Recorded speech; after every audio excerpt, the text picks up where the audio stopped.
I have rebranded from Bad Girl Mom, I am Moni Oshibudu, but my nightlife life actually started in America when I was about 15, 16. I met a group of individuals who brought like Nigerian artists to America for like concerts. From a young age, I was more of like a social butterfly. It really helped me grow in every aspect of my life as an individual. Like they say, if you're not wise in Lagos, you can't be wise anywhere else.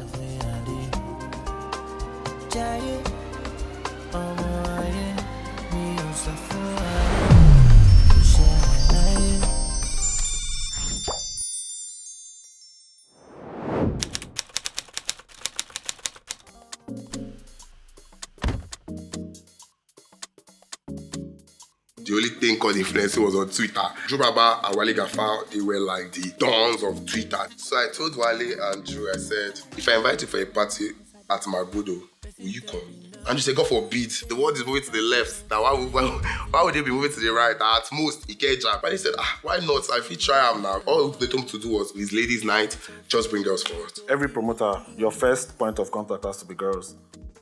In uni at the time, when you're testing, part of your testing is to talk to people bigger than you, way bigger, babes especially. And how can you actually convince these girls that are not in your league to come out, to come and have fun? At the end of that night, they gave me and Wale 10% of total sales. Guess how much they gave us? 83,500, bro. We ate tutu shawarma that night. Because it felt like, Wale, now we see they sleep on BTs just to bring girls there on Wednesday. Let me not lie to you, man. This guy, I was just begging. Because there was nothing I could actually say. It was just beg. Because I'm like, what do I want to give you? Like, you know my chief already. There was nothing I could say. I was like, you know what? Just please. Me too, I'll be a big boy someday. Just come, please. So it was more like begging. University of Lagos Law Girls.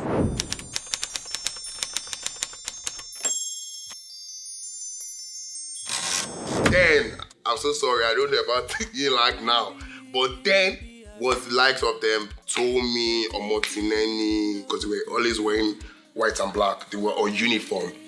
So for you to say fashionable law girl, you know that this one is fashionable all around because it's white and black and they still kill it. So if you hear the law girls are coming around too, you know the party's a bang. Just the fact that you're a final year law babe and you're coming from an event and it's Adertorch that is inviting you was like a big props for you and you can take that anytime. So that alone made me pass the testing easily because I did that well. Yo, this is me getting paid, doing what I love to do and they paid us immediately. I'm like, man, while we were doing this thing. Somehow, Sunky convinced me to move back to Nigeria. I'm very sure she's just there like, where this place they carry me, they go. So I moved back to Nigeria around 2016, 2017, and that is how I joined Nightlife in Nigeria. So Kabal was the first place that I worked, and that's how I met Sunky and Dapo Aderele, aka Ghost. Nightlife for me, it goes way back. It doesn't actually start from Victoria Island. Nightlife for me starts from like when I was in uni. I think I must have been the club chief in my third year as opposed to the usual fourth year. I was already throwing parties and raves, you know, I was the ladies' man, you know. Up until November last year, I was called by a club called Club Envy and they were like, we'd like you to be a promoter for us and we'll place you on a monthly salary. At first I was like, do I want to take the job? Because I didn't necessarily need the job at the time, but I'm like, I might as well get paid to party since I'm always outside.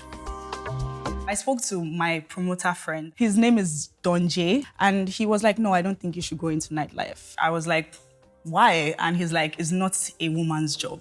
And I'm like, okay. But stubborn me, I still was like, you know what? I'm always outside, so I might as well get paid to party. I took the job, and a year and a half later, I'm here sitting in front of you talking about nightlife. Nightlife business is a very lucrative business, and I get paid quite a lot to go out. Yes, there are some dodgy aspects to it. That's why I'd rather be an employee than an entrepreneur. I'm not interested in owning a nightlife business, but I'll work for you and get paid.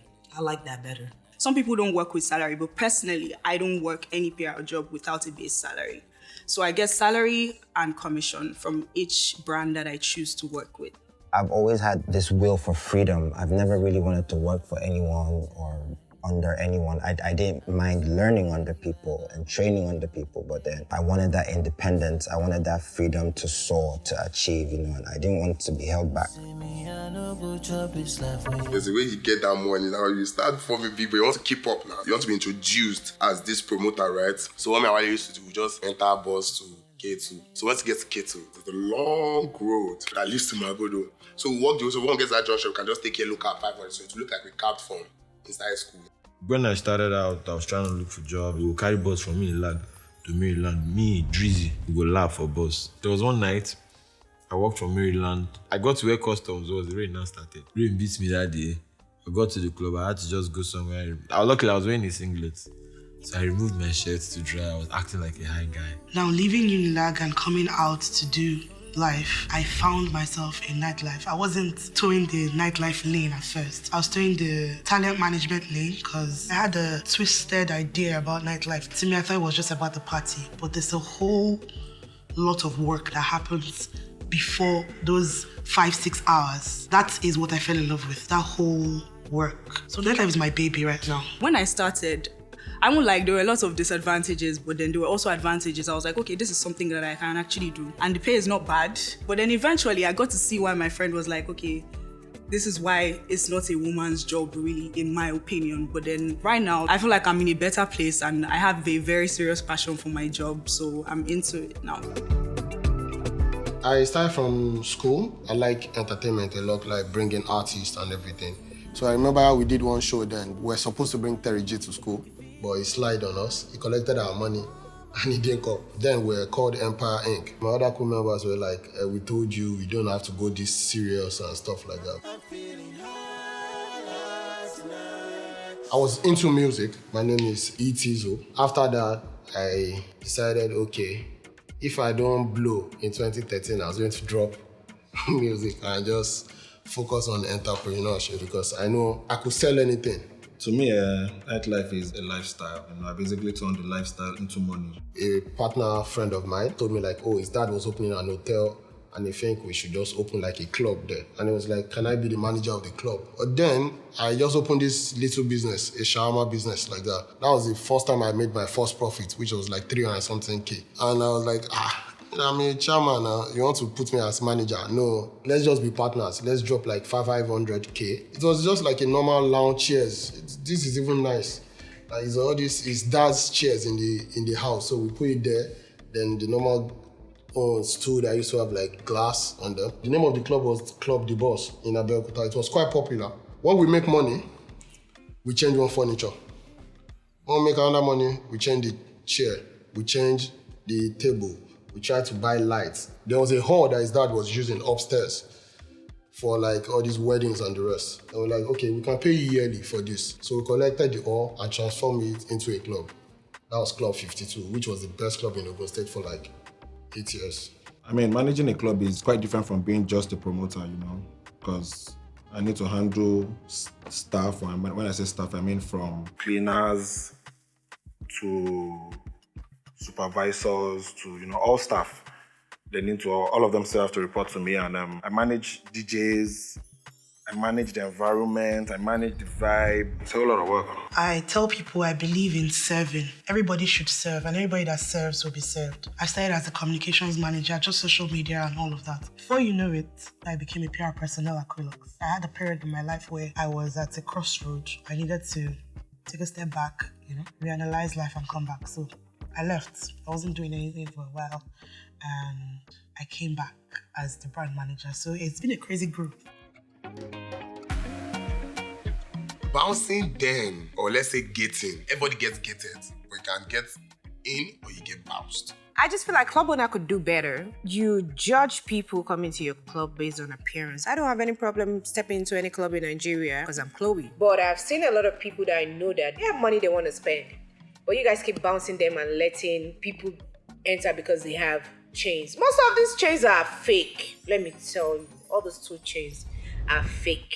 90% of your faves are fucking lying about what they have, what they're doing, how they went about getting it, if they actually got it. I've witnessed an avenue whereby they told someone to pay outside first before they could allow him and his friends to get in, just to be sure that you not do a finish now, you'll be hearing super story. You guys should stop judging people based on what they look like. They don't have full makeup or they are not naked, and be like they can't come into the club. 2, you have the concierge. Beautiful, well-dressed ladies, welcoming smile. Hi, good evening, welcome to the library. What's your reservation name? So from there, an usher takes you in, ushers you to your table. Either you're joining somebody or it's a fresh ass table. Well, luckily for me, I waitressed in the States when I was in college. And I can tell you for free that we were very well protected there. We signed contracts. We weren't allowed to give out our phone numbers. We weren't allowed to follow anyone home. That was automatic termination of your job. And there was also things like free cars for people going back home. It was a bit more structured. One of the things I know that was also great was that we were allowed 2 meals and we're allowed 4 cocktails. So even as a waitress, when you took your 15-minute break, you could still go to the bar and enjoy a cocktail. A waitress is not meant to be a house girl and is not meant to be all of that. She's meant to provide for your table and is meant to keep you comfortable. Not in any special way, but just your drinks and all of that.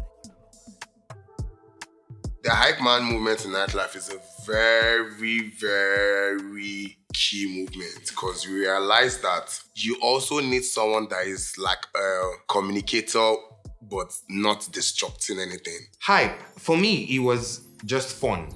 I was just enjoying myself. Some of the people around me, some of my friends, said I was making noise. Just get the mic, get into a place and you just start shouting and making noise. Now, lights goes off, maybe like someone just hit the wire. The hype man is there to do those little chit-chat to just keep people not feel bored because typical Lagos person, attention span is like really short. So the minute there's the like breaking transmission, if you hear one person that doesn't probably like where you are before, so you just say, please, let's go into this space. She might tell you that this space will be better. You want your customers to always remember your spot for the best cocktail or the best mocktail. And who is in charge of that? If not your bartender guy and your mixologist. They need to know the menus. They need to know what the drinks taste like. If I say I want a bottle of Veuve Clicquot and you don't have Veuve Clicquot, you should know what Brut is, what Rosé is, if there's something else that you think I might like and all of that. And the training is not just, okay, stand here, serve here, X, Y, and Z. It goes beyond that. When you're serving me and you say, welcome back, Madam Buki, I'm like, oh, she knows my name. And then you're automatically gonna become my special waitress. And when I come back there, I'm gonna be like, okay, no, I want her to wait on my table and things like that. These are little customer care service that has to be done. Hi, may I help you? Some come, sorry, which cocktail can you recommend? Imagine about that and say, I check the book now. It has to be someone that is happy about the job, someone that you know, oh yeah, do you want something strong? So you can have this, more of someone that is interested in hospitality business. Trust me, some barmen that enjoy the work. They die and thrive to go to work. But there are still some that just go there because that's the job. That's a paying job. They want to do it and get out of there, you know, and make their little tips or whatever it is they can get at the end of the night. But now, I think that era has fizzled out because now what we are faced with now is reservation. Because you can call, you place reservation, you come, you show your table. You have to have a table in a club to enter a club. I feel like it defeats the purpose of the club. I understand people can book a table for sections. But there are bars where people can stand and have fun. You guys should stop bouncing people that actually want to spend money for people that want to share one bottle among 50 people. Irrespective of the fact that people are coming out here to come and have fun, you need to still like scrutinize these people. Some come around with dangerous weapons. Like some people try to bring in like bottles based off from previous club. Sometimes it's not even intentional. It's a late night, and just keeping up with the energy in your car, bumping to music. So you just want to get into the next club, so you're holding the bottle. So if there's no security for all of these measures, you just see that people be coming in with their own bottles. But today, there is no single event that you don't need somebody that makes noise. Shout out to Ben Foster. I'll call him Godfather of a hype man. Currently now, we have new school hype men, the likes of MC Fish, AK Smooth, Sunky. When I started, it was hard to get accepted because I was not known. I just was one guy that just wanted to hype. Along the line, I realized that I just have to make my craft unique. Sometimes I search online for most of the lines I use. Sometimes I turn to music. Music has been a vital part of my success. My whole life has been like a roller coaster. I first started with music, and then my heart was broken in 2013. Long story, I'm not going to say it today. It was in the same year that I started doing PR that I really picked up the mic seriously. The night it started, it was a joke. And after that night, I got a call, like, can you come and do this again next week? And I'm like, yeah, I can do it. And then most of all those stuff probably cheated me in the past because they will only pay me for one job. If I'm doing PR for one night, they won't pay me to be on the mic.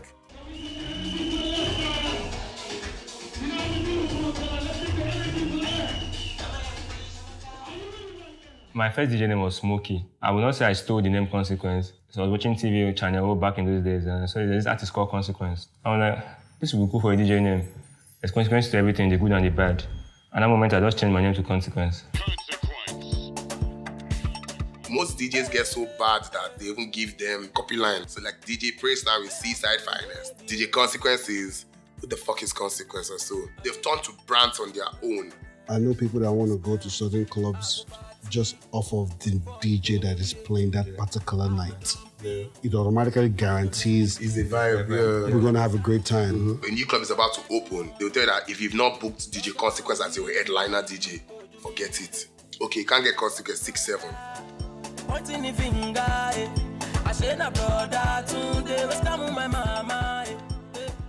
I'm a shy person. Of course, I will have to take some shots. My name is Mandisa from South Africa, aka Megan, a pole dancer, exotic dancer at Secret Palace. Poco is very intentional. He's evolved so hard that he now influences not just the music world, but nightlife and even to the fashion world as well. Pinky Debby, yes! Pinky won Guinness Book of Record. You can pass as a promoter as well because she puts together an event for every time she's in birthday. I think she's going like 1 or 2 times now. As a dancer, like let me say, as a stripper, whatever dance that you do when you dance, when you see money around, when you see people who support, people who recognize your performance are around and supporting, it's really good. I'm a stripper. I can do the pole dance, but trust me, Mugbona, I am hot like a fire. I'll soon open a strip club. We're ready. We'll give them shanty talk. Now I'm joking, my guy. When you're out there as a PR manager, I go to the club, I'm by the DJ, I'm like, hello, how you doing? Play the song or introducing people. There are some certain songs that you can't even play in the clubs. Not even in clubs, that are not even for nightlife. But these artists, they feel my song is my song, it should be heard everywhere. My song is doing well on TikTok, my song is doing well on Apple Music, my song should be heard in the club, which is not possible. For me, I don't select music. Once I listen, if the music is good, I pick it up and I play it. Sometimes these DJs get overwhelmed, right? There was this particular day Burner comes to the club. You'd be like, say we were at Burner's listening party. And my friend like, Sunky, are we at Burner's listening? Is this industry night? Bro, I get it. You're giving him his kudos. 1, 2 jams. When I started, I've been handling Bottle Girls since, so that's since 2016. Bottle Girls in Nightlife, they are wearing close to nothing, mostly pant and bra. But I tell them something, I said, this for you is a job. Your body is the holy grail. Nobody has the power to touch you. Put yourself in a position where it's just your job, where they're scared to touch you. They can see you, they see you. They're paying for the service of seeing you, but not fondling you. It's not easy, but it's a mindset. And I believe that when you carry yourself in a certain way, although there will be few people that fall through the cracks, but that's where authority comes in place, when you have a proper management. I'm very, very against objectifying women and things like that. I've never been harassed because the current club that I was working for at home, you get to be educated about this kind of job. You have to know your rights. You have to know who you are, regardless of whatever you may be doing. That, okay, she's walking naked, she's dancing, she's doing this, she's doing that for a living now. At some point, you're still you. When you're outside, you're somebody else, you're different. When I'm here at work, when I'm at Secret Palace, you have to be Megan, be that girl. Some people need to experience you in that environment. You know, that is totally separate from what any of us do in the daytime. That's demon hours. That's when we want to be naughty. That's when we want to play. And people like their discretion. Obviously, women make the world go around. My first encounter with the word escort, right, I have to be Ikeja. When I started Club Uno walk, and there used to be this place called Peckers. Oh my God. That road, that roundabout, that station roundabout, it was like 12K, but like 10 or 9, they come outside. When it's 11, 12, you see beautiful ladies arranged in pageantry style. So I feel like these ones are like for people that like, they probably can't make it to the club, because the club is mostly based on table reservation, based on money spenders, it's based on influential people, it's based on who knows people, it's based on you that like you're good looking, you're corporate, me and my friends, we're corporate boys, we just want to go have some good time, we've called for table reservation, like proper structure people pretty much. So you can't really be that guy that just, you're alone or just one girl that wants to just go, except you can afford to swipe for some bottles, obviously. Yes, women, they love to see women, obviously. If you have girls, nice girls on your table, they will come and pop, and spend money. We've been able to put up people that might not be in the mood to spend, but we know once they're being placed in certain position with certain people, certain girls, or hear certain songs, that they go a little gaga. Nightlife in Lagos. Enjoyment. Find the nicest babes, chill, dance, party, drink, have fun. That's what nightlife was about. Before it actually became a business for me, it was more of enjoyment. Nightlife is actually exhausting as a worker. If you're there as a guest, you pretty much catch everything. You enjoy, you get to drink as much as you want, you do what you want, but if you're working, it's not the same vibe. You know, my dad always used to say, focus on something you enjoy, and ultimately you'd never have to work because you enjoy it. First of all, it depends on the place you work, what you're bringing to the table. So I have a lot of people that are once in a while, before the night, I'll call, how far? You go book table, come now, you never come library. So I have friends that no matter what you tell them, they never, please call this out for reservation, so if they born you, make I reach gates and no come pick me. But yeah, you know what, these are people that when the place is starting out new, now them will come sit down with you from morning till night. So they've turned family. So they just feel like these are like their little excesses that you have to just keep up with. You understand? They want to feel important as well. I mean, they're coming to spend their hard-earned money. So you have to make them feel like VIPs that they are. A spender, right? Yeah, I mean, spender. The minimum should be 500K, maximum should be 8 million. Winning sound. Most of the times, if you see me out, understand that I most likely own a percentage of where I'm at. Before, I went out because I actually enjoyed it. Now I don't go out unless I get paid for it. To be honest, there's really no difference. When I'm at my job, I'm on the job, I'm working, and it doesn't matter if there's a whole party going on around me. I'm literally on my job. I'm more or less like the waiter, the overseer, maybe not the bouncer, but I make sure that my inputs is obvious on ground at the events. You never really see me out in places where I'm not earning money. That's terrible. Where I'm not making money and whatnot. So I'm usually very composed. I'm usually sat in one place from the beginning to the end, studying the room. I like to study the room. I pay attention to what people are drinking. I pay attention to the influence of other club goers. I look out for trends and things like that. Being a female in a male-dominated industry, you're going to go through so many challenges, from being underpaid to being cheated on, and you need to be ready to take insults. Even as just being a female going out in the nights, you're prone to so many forms of sexual harassment. But imagine working. Let's say this is actually your job. This is the business that pays you. I've not really worked in a club for nightlife, right? I've hosted events for nightlife. I've managed restaurants, I've managed lounges. And I remember one time I was managing, it used to be 6 restaurant, the restaurant by Quillox. So I remember this day, I'm just chilling. And this guy comes to me and he goes, "Hi, can I see you?" I said, "Oh, okay, hello." And then he's walking out And I'm like, where this guy they go? Okay, maybe there's so much noise inside here. I walk to the door and this guy is just like, I'm like, oh, hi, are you all right? He goes, oh, no. He's walking downstairs. I say, okay, maybe this one a madman. I walk downstairs with him. Then he keeps on walking and he walks to the gate, like exit gate. Hey, God. That day I'm just like, okay, what's going on? And I get to the gate and oh my God. Father in heaven. Every time I remember this story, I get pissed off. And I walk to the gate and I get outside and this, I don't know whether I'm a woman or a frog, but this guy says to me, I want you to follow me home. And I'm just like... I always like to avoid fights because for the 9 years I've been in nightlife, I have never exchanged punches with anybody in nightlife before. So I always like to keep that slate clean. So I hosted a party and I had a certain set of customers. They bought drinks. Apparently, they didn't look at the price list thoroughly.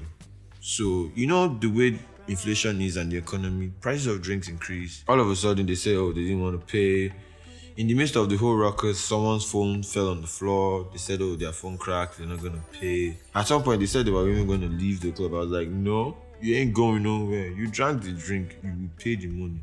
Fixing your phone is not the problem, but you will pay for the drinks to the full amount. And I was so nice to the fact that I gave them 40% discount. Okay, you know what? Let me just get my cost price, make a little money on the side on service, and just avoid this whole issue. And as I turned back, two of the girls just said, don't worry, leave him. He's a fuckboy, he's going to go and fuck Anita when he gets home.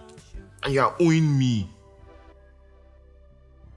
I was stunned. I couldn't even talk. I just turned back and walked back inside. Like I just got mad after waiting so long for so long. You know what? I just had to call the police, get this people and let them get my money. I actually went to the bathroom and I looked at myself. I was like, you want me to follow you home? As what? Like, I actually started to think to myself, like, what do I look like? Why would this guy actually think that he would ask me that? On a normal day, I don't wear bra because I don't have sweaters.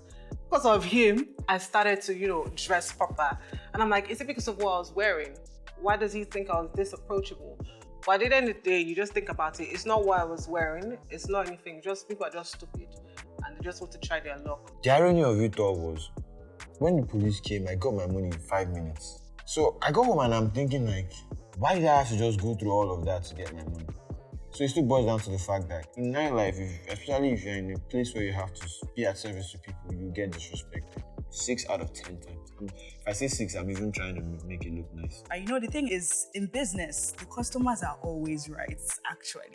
So even if you want to vex and shake way for the person, you have to put it together and give yourself that respect. Like, I'm not going to do this because it's the nightlife. Everybody is watching. Tomorrow they will carry your gist. To be honest, there are some people who would have said to him, he looked nice. I'm not even gonna lie. He looked decked out, dripped out. And some other girl would have been like, oh, give me your number. But I don't operate that way. And that's the problem with women in nightlife. You're a female and you're working in hospitality. Men just feel like they can come and meet you. So men just feel like, you're out at night. Maybe you have a price or they can pay you for something. And they don't know it's just a hustle. They don't know that this is where I feed, this is where I eat. Imagine if I was sleeping with every man that used to come to my restaurant or my lounge. Nobody will respect me. If I don't cast for streets now. And for females in nightlife, what we also need is allies, a lot of male allies. If we don't have male people that stick up for us, and it's just us talking, it will just be the same thing at the end of the day. So I've been opportunity to have those allies and be opportunity to actually have people that understand where I'm coming from. I feel like I've always had a cheat code. Either maybe like I'm dating someone that is not allowing anybody to mess with me, or like I have like a big brother or something like that. Like I have big brothers that live in Nigeria that if anybody messes with me, I just have to give them one call. There's a particular artist, I won't name no names, that I wanted on my show. He was pretty much like behaving weird, like, oh, like he was trying to touch me kind of thing. Oh, if you don't allow me to touch you, I'm not gonna do your interview. And I called one of my big brothers who a lot of people know, and he cussed him out and he did the interview. As long as your legs are closed, you'll be all right. You'll still have customers because they want it and they can't get it. So I just feel like as a woman in Nigeria, unfortunately, you always have to have someone that is protecting you, or always someone that has your back, like Eniola, you know? You have to have a chairman, not necessarily like someone you're sleeping with, it can be like your brother. So if you know me, I have like a playful personality. Like I'm a guy's girl and I'm also a girl's girl. So people like are attracted to my personality naturally. So even if like you come to me and you approach me and you want to sleep with me and I'm not interested, I have a way of making you my friend that you're just like, well, let me just, I friend zone them and they don't even know they've been friend zoned. So you have to have that personality in order to, survive the nightlife. Yeah. Respect should be given to everybody that works in that life, even to the supervisor, even to the gate man, security. If the security is not at the gate, you guys' safety is not ensured. If the waiter is not at a spot, who is bringing you drinks? If the DJ is not there, who is playing music? If the stripper is not dancing, who is entertaining you? If the hype man is not hyping, who is giving you vibes? So everybody has their different roles. So you just need to respect the game players because they play the game goddamn well. Oh, of course, you need to respect the promoters, man. We bring the people together.